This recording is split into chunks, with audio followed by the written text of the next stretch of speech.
Salut à toi et bienvenue en japonais. Alors on se retrouve aujourd'hui pour cette petite dernière vidéo de l'année. On va parler d'un sujet que j'avais à la base pas prévu d'aborder, mais vu les réactions qu'il y a eu sur la vidéo de Noël, vous étiez nombreux à me demander justement comment est-ce que ça se passe le nouvel an au Japon, quelles sont les différences avec la France, et du coup j'ai écouté le peuple, et donc voilà la vidéo. Alors il faut savoir que le nouvel an au Japon, aussi appelé Oshogatsu, c'est la plus grosse fête pour les Japonais. Alors il faut remonter en 1873 pour voir en fait le calendrier grégorien être appliqué au Japon, et donc avoir le nouvel an commencer au 1er janvier, parce qu'à l'époque du coup le début de l'année pour les Japonais c'était début du printemps. Donc tu vois, tu fais le lien par rapport à la rentrée des classes des étudiants japonais qui se déroule début avril, donc début du printemps. Donc comme d'hab, je suis parti dans les rues de Tokyo demander aux Japonais qu'est-ce qu'ils se préparaient à faire pour le réveillon, qu'est-ce qu'ils allaient faire pour la nouvelle année. Donc je te laisse regarder tout ça et on se retrouve juste après pour voir vraiment les différences entre la France et le Japon lors de cet événement et toutes les explications qui méritent d'être apportées. Allez, à tout de suite. Omisoka, nani suru tsumori desu ka? Omisoka, 地元に帰ります。あ、そう。青森県に帰る。青森県？何します？家族とか？そうそう、家族と過ごす。お友達と過ごす。大晦日は、お母さんの両親の家に帰ると思います。そう。出身はどこですか？東京です。東京です。3人でパーティーします。パーティー？おお。彼女と過ごします。そうなんだ。失礼します。バイトをしてます。そば、年越しそば。そうなんだ。こっちは？一緒です。あ、一緒です。家でまったりテレビを。テレビ。何ゲーム見ますか？ガキツカ。松本。松本。おばあちゃん家に帰ります。そうなんだ。親と過ごす。親と過ごす。ね、特別よりかテレビ見るかどうか。テレビ見て、まあ美味しいもの食べてみたいな。仕事です。あ、そうなんだ。仕事です。仕事です。年越しそばを食べます。そうなんだ。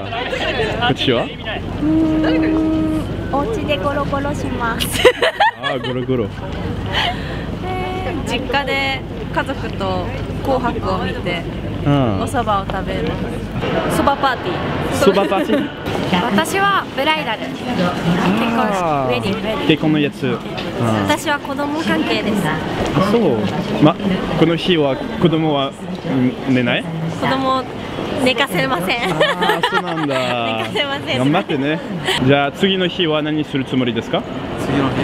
おばあちゃんとか家族でみんなで親戚と集まります。そうですね。お年玉をあげに行きます。元旦は初詣。初詣。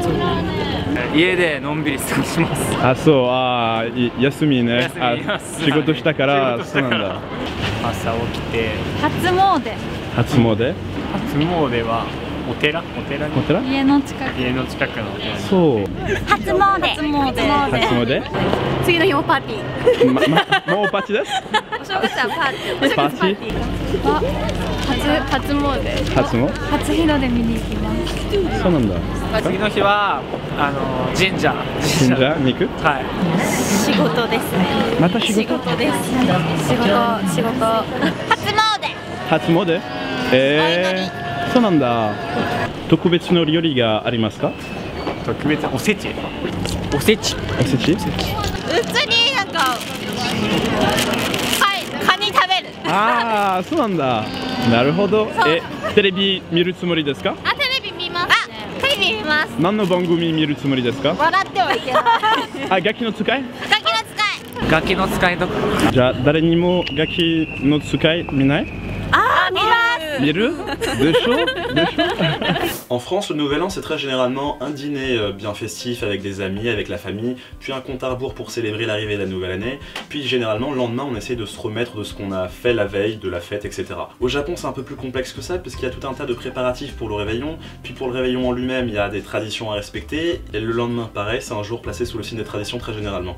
Donc on va revenir là-dessus tout de suite. Alors les Japonais, pour commencer l'année sur de bonnes bases, en fait ils vont faire le grand ménage de fin d'année, aussi appelé Oseji. En fait c'est une sorte de rite de purification afin de bien commencer ton année. En parallèle, non seulement tu vas purifier ta maison, mais tu vas aussi la décorer. Tu as des décorations symboliques comme le Kagami Mochi, en fait ce sont deux mochis des gâteaux de riz empilés l'un sur l'autre avec une petite orange au-dessus. Tu as le Kadomatsu qui est un assemblage de pain et de bambou en fait qui symbolise la longévité. Et enfin tu as le Shimenawa, c'est une grosse tresse de paille placée à l'entrée pour repousser tous les mauvais esprits. La tradition veut que les premiers jours de l'année on ne fasse rien, même pas la cuisine, donc pas mal de familles en fait vont préparer les repas en amont. Alors pour le réveillon du nouvel an, tu vas manger des toshikoshi soba qui sont les soba de la nouvelle année. Alors pourquoi des soba? C'est tout simplement parce qu'elles sont censées représenter en fait la longévité, et si jamais tu réussis à finir donc tes soba avant la fin de l'année, eh bien tu vivras plus longtemps tout simplement. Vu que le réveillon c'est souvent un moment que tu passes en famille en fait, il est monnaie courante de regarder la télé, et du coup pour l'occasion bah, t'as pas mal de programmes spéciaux pour le réveillon. T'en as deux qui sont tout particulièrement célèbres, t'as Kohaku Utagassen qui est en fait une émission de musique où t'as les groupes les plus connus de tout le Japon, toutes générations confondues, qui vont s'affronter en deux équipes, t'as les hommes d'un côté et les femmes de l'autre. Et l'autre programme en parallèle que tu te dois de connaître et que je te conseille vivement de regarder, c'est Gaki no Tsukai. En gros tu n'as pas le droit de rire, il y a 4 acteurs principaux qui à chaque fois qu'ils rigolent vont se prendre un coup de bâton dans les fesses. Sur les fesses. Ça fait quand même moins mal. Et puis en plus t'as pas mal de célébrités qui vont jouer le jeu et qui vont intervenir dans l'émission afin de piéger les comédiens et de les faire rire. Donc très marrant, je te conseille ça vivement. Pour les familles qui ne sont pas très télé, le 31 au soir, il y a une autre activité, un autre rite de purification assez connu qui consiste à aller écouter les 108 coups de cloche sonnés par l'un des temples. Chacun de ces coups de cloche est censé représenter l'une des 108 tentations enseignées dans le bouddhisme, et donc le Joya no Kana qui consiste à écouter ces sons de cloche permet de te libérer de tous ces péchés et de commencer la nouvelle année de la meilleure façon qui soit.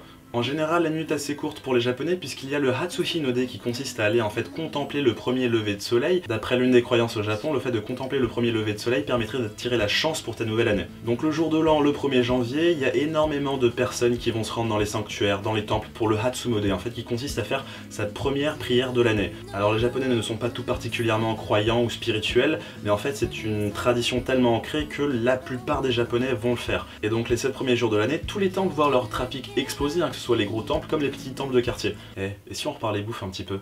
Alors il faut savoir que pour les festivités du Nouvel An, il existe 2 types principaux de cuisine, t'as le osechi et le ozoni. Alors le ozoni c'était traditionnellement un plat réservé aux samouraïs, une sorte de ragoût, de bouillon avec comme ingrédient principal le mochi. En revanche l'osechi c'est vraiment une cuisine qui est née exclusivement pour le Nouvel An et elle est composée de plusieurs petits plats qui ont une signification en fait symbolique. Tu as le kamaboko qui est un gâteau de poisson grillé en rose et blanc qui représente les couleurs de la fête. Tu as le datemaki qui sont des rouleaux d'œufs sucrés et de pâtes de poisson qui symbolisent le beau temps pour les jours à venir. Le kurikinton qui est une purée de patates douces et de châtaignes qui représente la richesse. Tu as le kombomaki qui est un maki au rouleau d'un type de poisson spécifique qui représente la joie. Le kazunoko qui sont des œufs de hareng représentant la fertilité. Le koromame chorogi qui sont des haricots noirs et artichauts japonais qui représentent la santé, etc. Alors il y en avait pas mal d'entre vous qui me demandaient du coup Noël au Japon, vu qu'il n'y a pas trop de cadeaux qui sont offerts, quand est-ce que les enfants reçoivent des présents? Et donc en fait ça se passe lors du Nouvel An. Il y a quelque chose qui s'appelle l'otoshidama qui consiste en fait à donner une enveloppe aux enfants, une enveloppe qui contient de l'argent, donc le montant sera plus ou moins élevé en fonction de l'âge de l'enfant, et en gros tu es censé recevoir de l'argent jusqu'à ce que tu aies ton premier emploi. Et à partir du moment où toi tu auras ton premier emploi, ce sera à toi de donner de l'argent aux enfants de la famille. Alors en France, tu as les soldes d'hiver pour te dépenser une fois que tu as la panse et le porte-monnaie bien rempli. Au Japon, les Japonais sont beaucoup plus joueurs. Ils ont un concept qui s'appelle les fukubukuro. Ce sont des sacs de chance en fait, des sacs dont tu ne connais absolument pas le contenu. Tu sais juste que tu as payé un certain montant et que le contenu de ce sac va au moins être de valeur égale à ce montant.